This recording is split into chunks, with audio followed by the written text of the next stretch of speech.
What's happening, people? How the hell y'all making out? Man, oh man, do I have an awesome guest for today's show and one of my all-time favorite drummers in the one and only Brann Dailor of Mastodon. And I tell you what, a conversation with him was every bit as witty and as hilarious as I thought it'd be. We get into Chris Farley, David Letterman, sitting in with Seth Meyer's house band, Grammy nominations and ultimately awards, the bizarre twist of fate that led to forming Mastodon, Fat Cats playing crazy shows in New Orleans, his uncle's drum kit that he learned on, Phil Collins, plus some of his favorite drummers, and, what he misses about the early days of touring, plus exploring vocal ideas and the endless pursuit of the killer riff or vocal melody. And lastly, the collective excitement that keeps Mastodon going. Shout out to my sponsor, New Orleans Record Press. If you, your band, or whatever project you're involved in is looking to put out some vinyl, release some records, go on over to neworleansrecordpress.com for color design and mastering options as well as real-time quotes. Give them a holler. Tell them Jody sent you from the Crash Bang Boom podcast. You know vinyl sounds killer. It just sounds better. You know it does. All right. So congrats to Mastodon on finally snagging a Grammy Award after 5 nominations. Of course, that would be Sultan'scurse, which was awarded with Best Metal Performance. Congrats, my dudes. Y'all absolutely deserve it. Keep on chugging. Keep on making killer music. So here we go. An awesome and hilarious conversation with the one and only Brann Dailor, ladies and gentlemen. Crash Bang Boom! Crowds go mad with joy.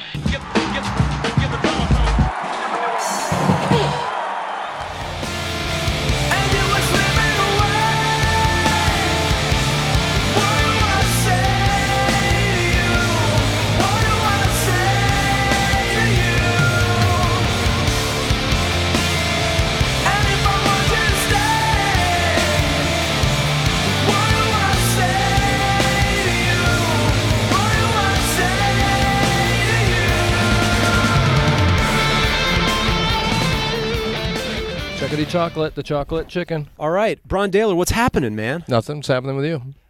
Just coming by to talk drums with you. Yeah, drums. Yeah, shells, rim jobs. Oh, you mean circles? Yeah, just circles, basically. So many different circles. Tight heads on top of them. Or loose. Yeah, depends on which one you like, Wembley, I suppose. Whombly. So, man, here you are, man. You're sitting in with the Seth Meyer's band. This is the 3rd time you've done this. Yeah, 3rd time. When you were young, did you have a dream of one day being in a house band on a talk show? Nope. No. Were you a big fan of like David Letterman or? Yeah, I was. Yeah. Yeah. I just didn't think it seemed like too scary. Yeah. Yeah. That's too scary. I don't want to be on television. That's Right. a scary thing. I think you're taking it to it like a duck to water, as they say. Yeah, ducks, man, they love water, don't they? They really do. It's they get amazing. right in there inside. They're like, this is where I'm supposed to be. And in the winter, no less. Yeah. Brutally cold water. They don't care. Just floating around. No. It's crazy. Mm-hmm. When I was young, I would always tape the David Letterman shows and definitely, thought that it would be the coolest day gig ever to be in a band like that for the show. And I especially loved doing VHS tapes when the more portly guests like Chris Farley was on. Do you recall any of the Chris Farley interviews with David Letterman by any chance? Absolutely. You remember he would come out and do splits? He would come out and do cartwheels and splits and come over and, oh my God, I could just watch him on talk shows all day. I would set He's hilarious. Yeah, I would set the record button if it was a little bit later than I was going to stay up, and I had one VHS tape where I had managed to tape, I think, the 2 or 3 appearances that he had on Letterman, and I always loved it when he was on there. Oh yeah, I mean, he gave every single thing that he could give. I think 2 minutes into the interview and he's just sweating profusely. Yeah, has just done all this big physical comedy and just crushed it right from the start. Yeah, and he's just so like.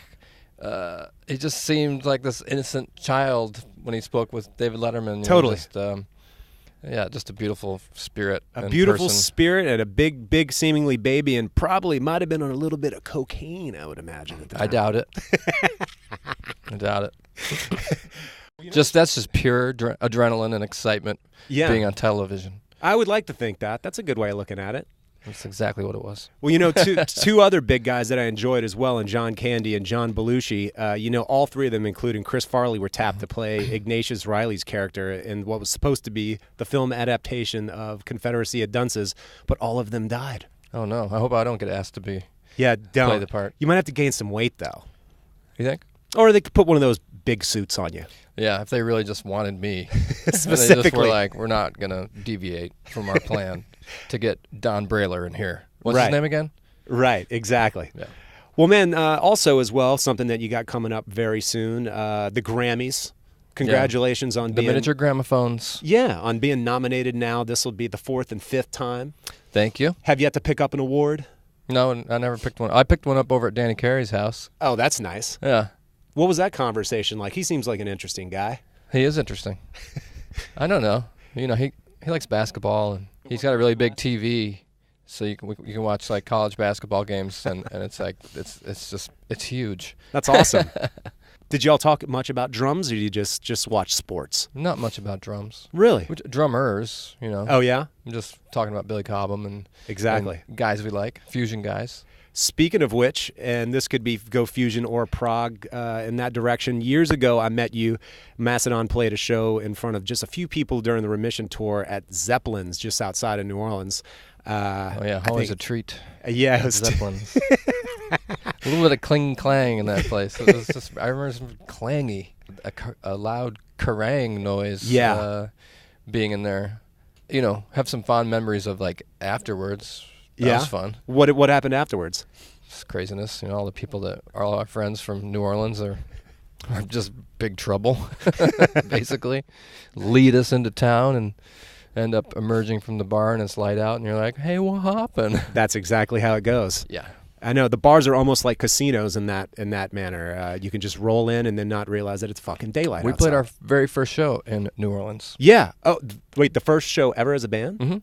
Where at which venue? The Dixie Tavern.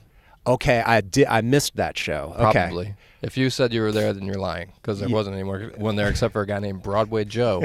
He used to hang out there, and he used to say stuff like, "Plastic leather won't stop the weather," and "Tough titty, but I need the milk." Stuff like. So we learned those two phrases from him. He later passed away, and we miss him dearly. Broadway Joe, that was? That was Broadway Joe. Oh, man. And he was probably one of the only people that was at our show, except for the other band that we played with. I can't remember who we played with. Maybe Sour Vein or somebody like that. Yeah. Back then. And I remember Brent, our guitar player, almost didn't make the gig. We went out to get some food before the gig, and then we were excited, you know, well, we might as well make our way back to the venue. They probably want us to play at some point. Right. Maybe wait till someone shows up. Yeah. That's not, you don't have to have anyone there. Yeah. Broadway Joe's going to be there. You know that. Yeah, at least he's there. Your built-in barstool folks that are hanging out. Yeah. Just hanging. And so somewhere along the way, we sort of lost him, Brent. Yeah. And we got back to the venue, and they're like, you guys got to go on. Like, we can't really push it any further. Trio style. So we said, well, no one's ever seen us. We've never played an actual show. So Broadway Joe's not going to mind if it's just a three-piece. You know what I mean? So we took to the stage, started getting our stuff ready, and then Brent walked in at the very last second, got on stage with us, and we carried on. Nice. It was pretty weird. That is pretty wild. Now, going back to the Zeppelin show, which is why I mentioned it, I asked you a question that night because I was watching you play. I think I'd seen y'all one time prior to that. And I asked you what drummers you were into, and I asked if you were into Vinnie Colaiuta and or Tony Williams. And I think at the time, if I remember right, you said probably more Phil Collins and Billy Cobham. Yeah. But I love Colaiuta and who else did you say? Tony Williams. Oh, yeah, Tony Williams, of course. That yellow drum set. Mm. Yeah. Yeah, man. Cobham had a yellow one, too. He did. He did. I got to get a yellow drum kit. Absolutely. I think it's in the realm of possibilities for you. Maybe. Yeah. But then black dots. Ooh, boy. Now you're slick. mixing it up. That's so slick. I think it's ironic that you mentioned Phil Collins at the time and then not knowing, or did you at that time think that maybe I'll be singing in this band as well? No, I never thought that.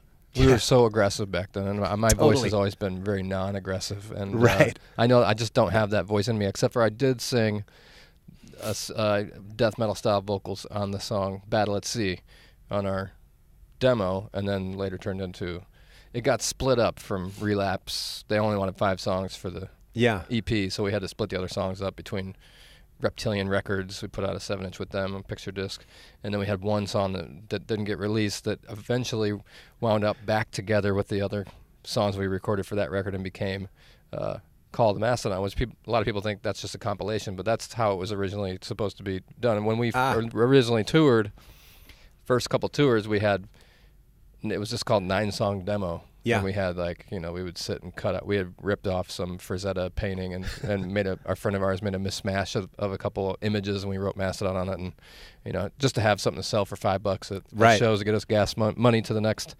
town in our van. But it was like the very tail end of recording the demo. We had like 1 day left, and no one showed up except for me. So I was like, okay, I guess I'll go sing because we don't have any lyrics on that song. But as far as Phil Collins is concerned, yeah, he's always been one of my favorite drummers, and I didn't think I'd be singing and playing. Yeah. Until things started to turn a little more proggy for us, which I was happy that happened, and things got just different, because you get, I don't know, you play so many shows and it's in the same style. Like when you get the opportunity to write a new record, you're like, let's not sound, I don't want to sound like that anymore. Let's sound different. Right. Or let's try to sound different. And I don't think we just wanted to start singing. Most of the music that the guys in our band, most of the music that we listen to is clean vocal music. Right. Like we don't sit around listening to really a lot of screaming style stuff. The screamy stuff is kind of, for us, would be, I really think that, Neurosis does it right, and there's only a few others that I really like that scream. I like a lot of the classic death metal stuff, like Cannibal Corpse and really Death and groups like that, early Obituary. Other than that, I guess I don't really listen to a lot of like screamy stuff. Yeah, I much prefer. I mean, I like Stevie Wonder and I like Genesis and I like Yes and King Crimson and all that stuff. You know what I mean? Right, so I was always wanting to have clean vocals, but I just didn't. The guys, between the four of us, I didn't feel like it just didn't seem like A, it fit, and then B, that we really had the talent for it. You know what I mean? Right. And then that started to sort of change. We started hearing Brent's cool, like Ozzy sounding voice, and I was like, dude, you sound like Ozzy. It sounds so cool, Let's do that instead of trying to be like, ah. Right. So yeah, that's what happened. Well, at some point, if you start writing more dynamic music, the idea is that you can't be screaming over the top of it anyway, because it kind of does the music a disservice. So, yeah, I didn't want that. Like, it was way more challenging and way more fun to search for vocal melody. You know what I mean? And it's kind of funny. I mean, one of the more Cro-Magnon things that I've heard someone say once when, I guess, the clean vocals came out with some of your records, I overheard this guy say, like, what's with all, like, the singing? And I remember thinking, like, what do you walk out into the woods and hear birds and be like, fuck these birds, they're singing. I hate singing birds. Well, there's a good cross-section of the populace that does hate singing birds. Right. I'm sure there's a chat room at least dedicated to it. Probably, yeah. Chat rooms, is that a thing? Do they still do that? Yeah, especially I think if you have dial-up internet. Yeah. Something like that, right? You can do some chat rooms. See what's crack-a-lacking in the chat room. Talking about I hate birds. I hate birds.com. I hate birds.com. And I hate everything that they sing about. Right. Especially in those early Disney movies. Yeah. Grug. Yeah, man. Shut it up. I totally understand. I remember being 14, 15 years old and not wanting to hear anything but thrash metal and just being like, if it's not heavy, I don't want anything to do with it. Mm-hmm. So I understand that. Yeah. But I think y'all are splitting the difference and I think it's also a mark of a great band, in my opinion, that and I've talked about it before in the podcast, that if you can evolve your sound, retain some of what you had initially, but still evolve it, and then over the course of the records, there's a continuum, if you will. I think that's a really hard thing to do. So if you could do it. And also, we don't care. And you shouldn't. We just are really trying to make ourselves happy first and foremost. You know what I mean? And that's hard enough to make four dudes satisfied, the four Mastodon guys satisfied, right. You know what I mean? To where we all can go sit in a room and listen back to something and be like, I love that. Yeah. Oh man, high five. Yeah, unanimously. That's really all that we're going for. If that is achieved, then we're good. The minute you start chasing what you think somebody else wants to listen to, it's like you're just going to end up shooting yourself in the foot. Absolutely. They're not going to like it, you're not going to like it, and then you're just going to want to leave. And no shortage of opinions at wehatebirds.com, right? Right. But we are one of the bands that I feel like is lucky enough to have enough albums out where you're going to have all these different cross sections of fans. I mean, I'm that way with a lot of music. Sure. A lot of bands that I might like 2 records. If they're a band that's lucky enough to have 8 or 10 records, I mean, right. This is where I checked in. This is kind of where I checked out. You know what I mean? It's totally natural and totally fine for some people to not really, get into something. You know what I mean? It's just a natural thing. Who knows why anybody likes anything? You know, you can't explain to somebody why they like something. You can't explain to me why you like something. You can point out all the things that, you know, might turn me onto it. You know what I mean? Yeah. And try to verbalize that, like a music reviewer or something. You know? But really, it just has to come. It totally just comes down to, when you put it on, does it evoke anything in you? Does it speak to you in any way? Does it click with you? You know, sometimes it doesn't click. Sometimes it does. That's totally the end of it. You know, a lot of times I'll click on or read a review of something that I've already heard just to see if the reviewer, what they have to say about it. You know what I mean? Or if it's someone that I trust, and if they say that they didn't like it, I just completely dismiss them. You know what I mean? It's not like it sways me in any way. You know, like, oh, that guy doesn't like it? I guess I shouldn't. I guess I shouldn't like it either. Or at least I'll stop telling people that I like it, and I'll just listen to it in secret. But I don't know. All that, whatever. Reviews. Yeah, exactly. I like people reviewing, like when Bowie put out Black Star, which I thought was it's one of my favorite records of the last couple of years. Yeah. All these people reviewing it. I'm like, who's this for? Yeah. Is this constructive criticism for him? For his next one? Right. He died. Shut up. Yeah. Seriously. Just trying to get more hits on your YouTube channel? I know. You never know what someone's motives are. It's kind of crazy. But, you know, when someone's wants to express the brilliance of the album and wants to just tell people and gush about it and tell people how great it is, I think that's awesome. You know, as far as the Bowie thing is concerned. But I saw some things where people come, well, you know, this part could have been. Are you kidding? Wham, all the way home. You're funny.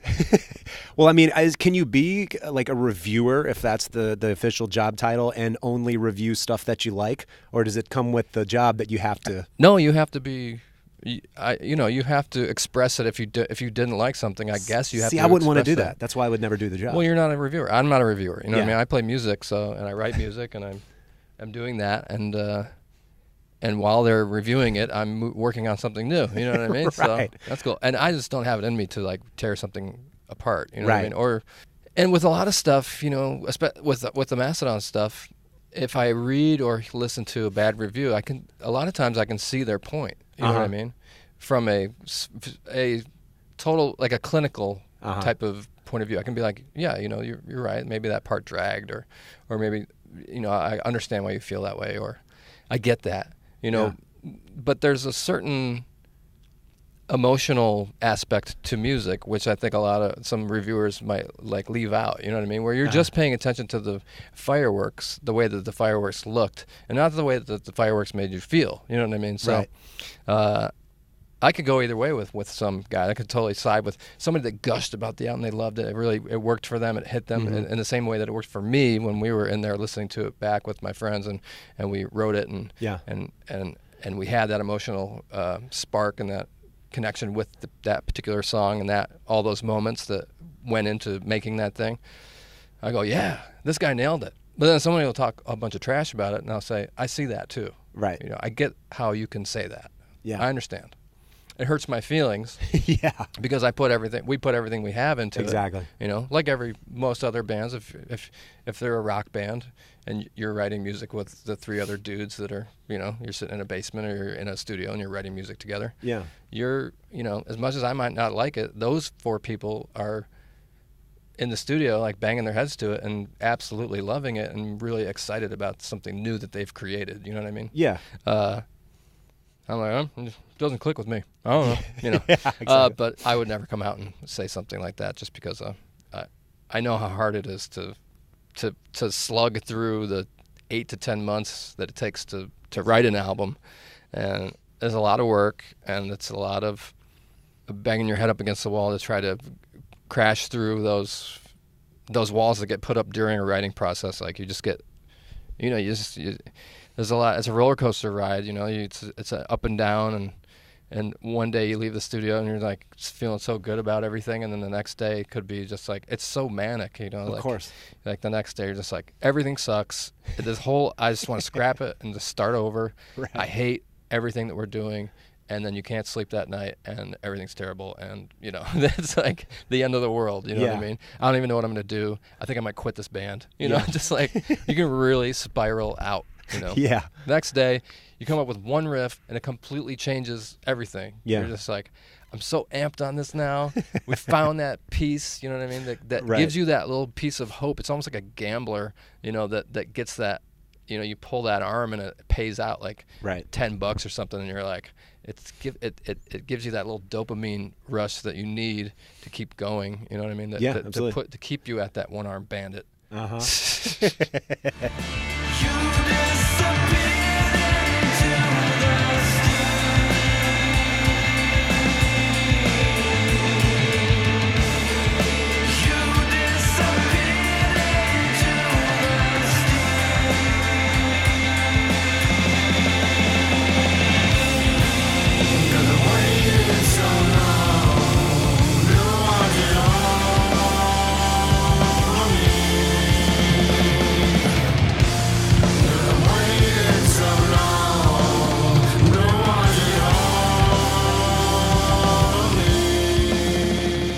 Well, man, with Emperor of Sand, speaking of being inspired writing songs, it seemed like y'all had a pretty fertile writing session around that last record to be able to put out the full length and then put out the EP that you put out. What do you attribute all of that, I don't know, what that to? Work. Yeah. Oh, yeah? Yeah. Showing up.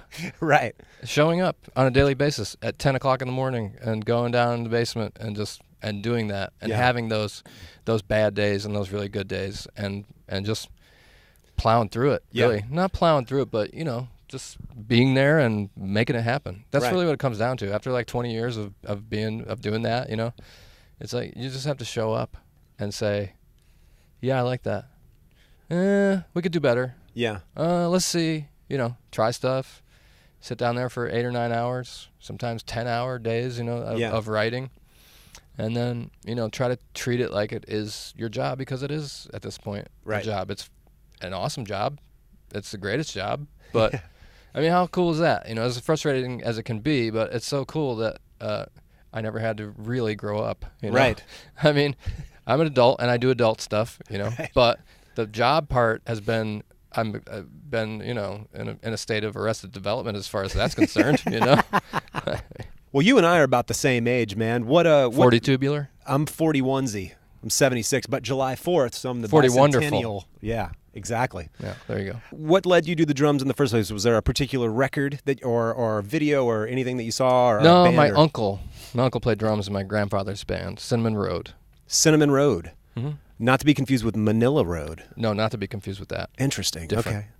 My grandfather's been he passed away a few months ago, but he played guitar since early 50s and was down in Tennessee at Grand Ole Opry with my grandmother. They had a group down there that they really jammed with Johnny Cash and Ernest Tubb and Hank Snow and all those guys. Damn. All those big country legends. You know? But they got pregnant with my mom. Uh-oh. Whoops-a-daisy. Yeah. Uh-oh. No, you know, luckily, because for obvious reasons. The world has been blessed with your talent. Exactly. I mean, come on. And my good looks.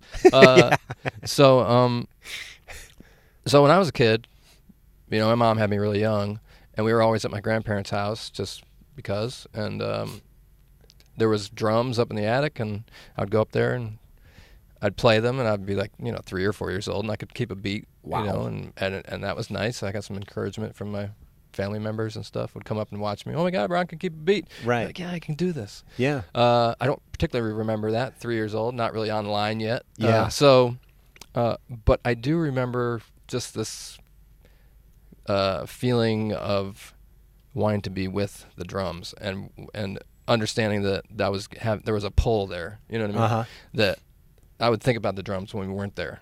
Like when we were back at our house, which had drums in them as well, but I wasn't allowed to play that kit because it was my mom's boyfriend's.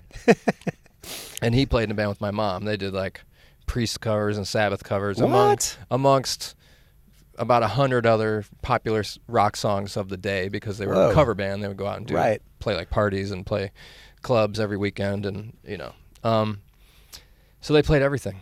So that was really where it started. And when I turned probably 9 or so, I think my uncle gave me that kit. He got a new kit, and we ended up moving into my grandparents' house because my grandparents split And so they got separate places, and they kind of almost gave the house to my mom and me and my sister and our new stepdad. So my uncle just left the kit there for me up in the attic. So I just played it as much as I could. I didn't have any idea what I was doing, but I just messed around with it. I had a record player up there, would play along to Motley Crue and Iron Maiden and Judas Priest and, all the records and my mom's records, Wow. And it wasn't until I was about maybe 13 or 14 when other kids at school started to like play guitar and stuff, Yeah. Up until that point, none of my other friends were playing an instrument, But then when you turn 13 or 14, that's when you start figuring out, how am I going to get a girl? Right. I guess I'll play music. Boy, I guess were you I'll wrong. play sports. Yeah, exactly. I guess I'll be smart and get a girl later. I guess I'll, guys try to figure that thing out once they hit the old puberty deal. Yeah. And as far as the style of music that was the most popular that I identified with the most was heavy metal, and everybody was kind of cutting their teeth with bastardized versions of For Whom the Bell Tolls. Right. And One. 88, And Justice for All had come out, and we just were all about that thing. That thing was incredible and super technical and crazy, and so everybody was like trying to play that stuff. So I had kids dropped off at my house, and moms would drop kids off, and we'd go jam for a while, and it just kind of went from there. Did you end up studying with anybody or taking any lessons necessarily, or? No, I took a couple lessons really early on, like when I was 6, maybe 8. Yeah. 8 or 9. I think my dad, I was tapping along to the Police in the car, and I was like, man. Stuart My dad was like, you can do that. Like, do you want lessons? Yeah. You want to take a lesson? Drum lessons? I was like, yes, I do. I want to do that. No shit. And so I went and took a lesson at this place called Hochstein, which is a music school in Rochester, New York. And I went in, and I started jamming on this. They had 2 drum sets next to each other, and I started playing, and I'm like, yeah, this is awesome. And the guy comes in, and he just points over to this corner where there's 2 music stands and 2 drum pads, and we just sit over there and did right, left for about an hour. And I got in the car afterwards, and my dad was like, how was it? I was like, fucking boring. Yeah, I don't like that. And I was supposed to like practice something all week, and I didn't at all. And I went back, and I hadn't worked on it at all. Right. Which was not good. So I think the guy was like, I don't think he really understands, like, he's supposed to practice that all week and then come in and be ready to do that and then move on to the next level. Yeah. And I wasn't ready, and I didn't want to. And it was like, that was like school, and I hated school. Yeah. And so, I don't know. It seems like it worked out for you. It did. I took a different, approach and a different thing, I guess, and I got lucky. I got really lucky meeting like insane players that were really original and played really cool, interesting guitar and stuff. I was jamming with this guy named Eric Burke in Rochester, and my first like serious band called Lethargy. And then I had met a couple good friends of mine, Dave Whitty and my friend John Adabata, and they were in this band in New Jersey called Human Remains, and they were just like, it's this avant-garde death metal and stuff, so it was just very exciting, and my imagination was sort of running wild and just queuing off all the kind of technical stuff that was going on in the early 90s, and just getting really into Mr. Bungle and Bill Laswell and all that stuff, and just started pushing and really pushing things with my buddy Eric, and we just played the craziest music, and I really was able to hone in on a sort of style, I guess, really busy, choppy style, and it was really, really fun, and just this whole like 6 years of crazy musical exploration of stuff that I just felt like I had never heard before, So I just love that, and always looked for something like that, and I got super lucky again when I just ended up,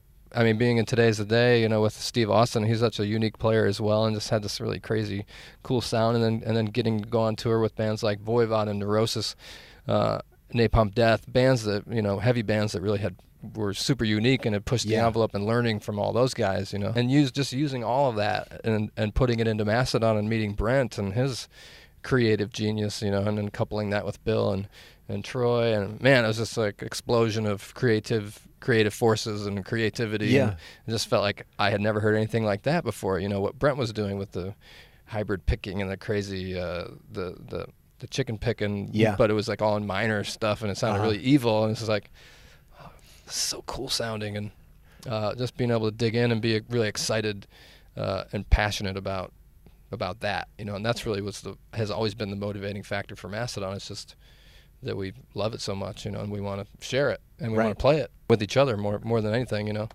If there's people there, that's great too. Yeah, I know, right? Yeah. Well, how quickly did you meet Brent and those guys after you and Bill moved from New York down to Atlanta? About 2 weeks. That's unreal. Yeah. Went to a High on Fire show that was in a basement it was a house that had a party, and they used to have shows there. It was called the Parasite House. It was one of those, you know, every city has a couple of designated basements that the people throw punk shows. Yes. And High on Fire was playing there, and Brent and Troy's old band, 4 Hour Fogger, was the opening band. I missed them, but I met them, and there was a guy named Gary Lindsay who was their singer that was moving to Austin, but he worked at this place called the Junkman's Daughter, which I worked at. That's where I met my wife. Really?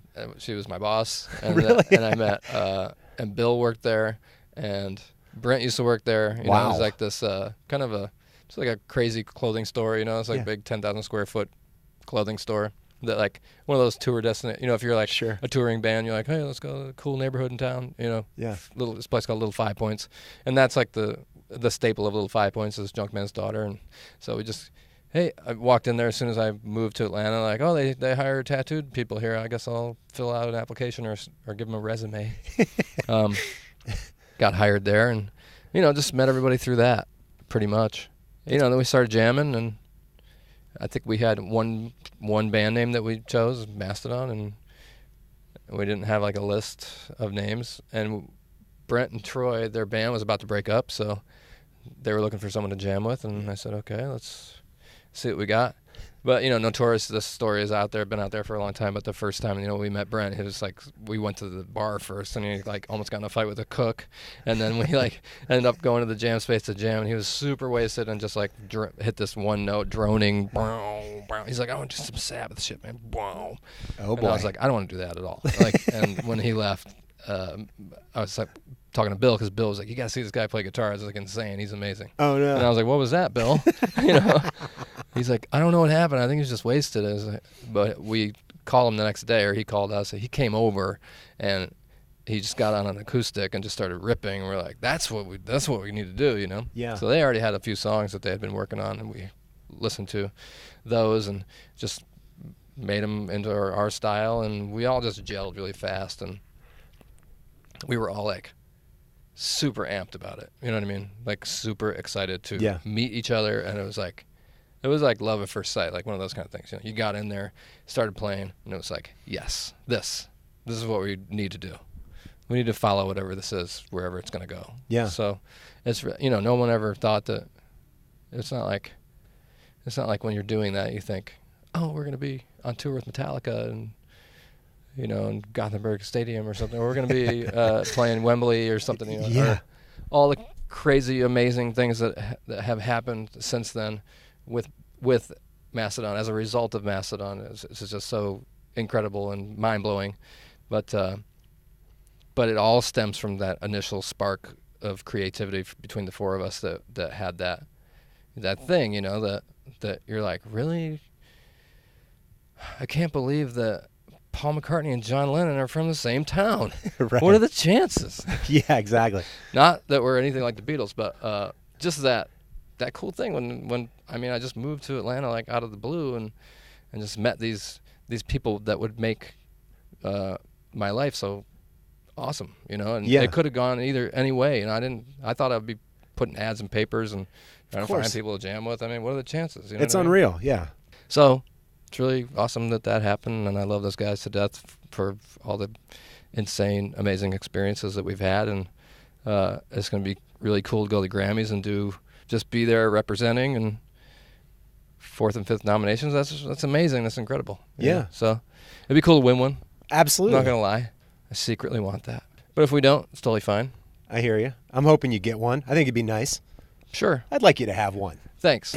But it doesn't matter. It really doesn't. Yeah. It'd be really cool.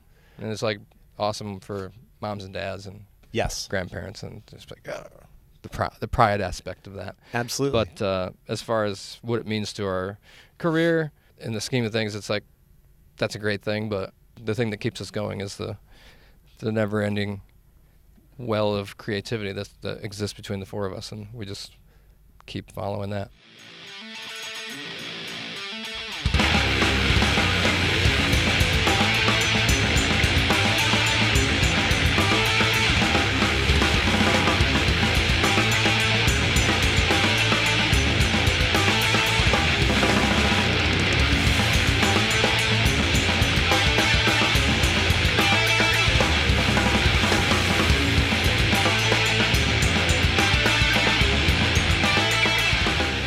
Well, one of the bands that I saw you open up for, actually in New Orleans, as well as the Dillinger Escape Plan, who just played their final shows, which was amazing to see a band go out on top like that. Yeah, I'm like, should we do that? Is that what we should be doing? And everyone's like, no, you're past it. Nice. What do you attribute the longevity to on your end? Is it just the continual inspiration that you find in each other and your ability to keep writing? And I think that, coupled with just a mutual respect for each other and a genuine love for the people involved, you know what I mean? Like, at the very base of it, you know, every relationship and all the relationships that you're going to be in are going to have varying degrees of problems. You just have to really like balance those out and figure out if it's worth salvaging. Yeah. Yeah. But it's never been even a question with us, I feel like. You know, we've just always been like, yeah, of course we're going to go do those shows, and then I'll see you at the practice space, and we're going to write more music, right?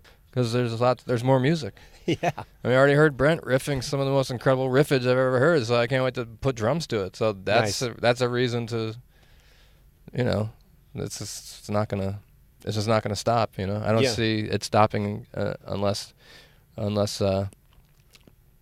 death comes to visit. You know, he's always camped out in the backyard. You just have to keep nearby, an eye on potentially. Him. Yeah. On the trail. Yeah. In looking back at those early years, is there anything you miss about it? I miss the van. Do you? To an extent. Right. You know, I don't miss like being done breaking my drums down and realizing that both my guitar players are shit-faced and I have to drive. I'm like, how did that happen? It's been like 15 minutes. Right. I'm just kidding. I'm not kidding. That wouldn't be happening now. But there was like, we listened to a lot more music together, I thought. Long drives. All right, I got control of the stereo. Yeah. Check this out. You know? So I miss some of that. Do you miss the intimacy of smaller venues sometimes? Yeah, I do. I miss that. I miss a lot of it, you know, but we're here now. Absolutely. So that's cool too. It's great. I like it. I see why you would. It's really loud in some of those places. Yeah. And it's really small. Yes. I don't think I realize how loud it is. Right. You know, now. Yeah. Because Mr. Big Fancy Pants at a big auditorium. Well, man, one last. Here it is, actually. You do a good bit of touring. Do you have any animals? Do you have any pets? I have a dog and a cat. What are their names? My dog is named Thriller, and my cat is named Don Tickles. Don Tickles. Yeah. That's a good one, in honor of the late Don Rickles. Yeah, that's right. He's the world's premier insult comic cat. He's got one eye, and he's addicted to tickles. He loves his little tickles? He loves to get tickles. He likes to come up, get tickles, and he's addicted heavily, but I don't see any reason for an intervention because I got fingers for days. Absolutely. Yeah. I have a fat cat that I took off the streets, and I just keep feeding him. Well, because he keeps whining about it. And at first, he didn't let me play with the dangler, you know. But now he's acquiesced. He's okay with me. It's a good sign. Yeah, you moved in the right direction, my friend. Yeah. I'm good with my cat. I can. My wife's a little better with him. I think he's really into my wife. But I do all right. Yeah, I do fine. You know. Yeah. You know, I really want to make him happy. Yeah. You know, I really want to like do the right thing when it comes to like the spots, you know, his ear. Yeah. I want to be good with the ears.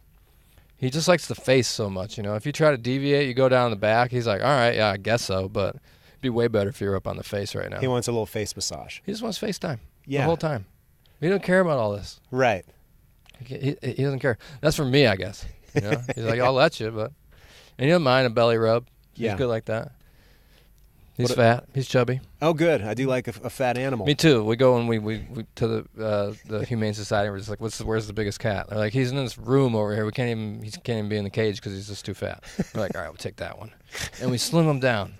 You know, because the doctor's like, this guy's gonna die.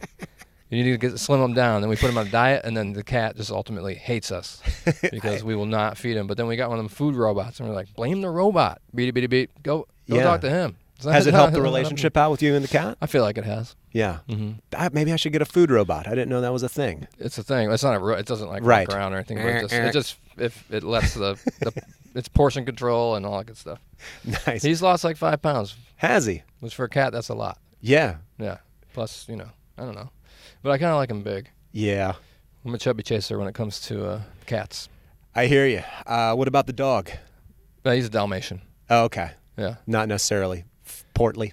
No, not at all. Okay. That dude is like, he's cut, dude. Yeah, he's ripped. Barrel chest, that big chest, you know.